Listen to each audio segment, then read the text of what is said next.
Hi guys! Welcome to my channel!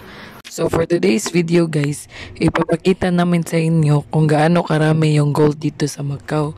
Kasi nung time na naglalakad kami, we noticed na grabe ang daming gold na nasa paligid lang namin.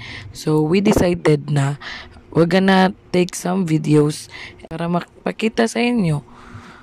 Grabe guys, hindi normal yung laki ng gold nila dito.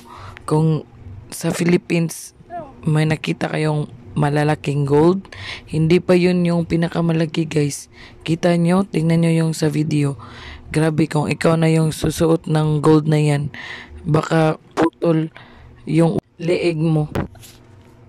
Oh, tingnan nyo guys. Oh, grabe, ang laki. Imagine niyo guys, sa leeg nyo yan nakasabit. Parang ayaw nyo na lang lumakad. Grabe, mapapalingon ka talaga sa sobrang laki as in. Napapamangha talaga ako until now as in. Grabe ang laki. Tingin-tingin lang muna sa ngayon guys kasi grabe ang mahal, di pa afford. Window shopping lang muna ng gold sa Macau. Malay natin, di ba, balang araw makaka-afford na kahit 1 gram lang, char. So, yan na lang lahat guys. Thank you for watching. Till next time. Goodbye.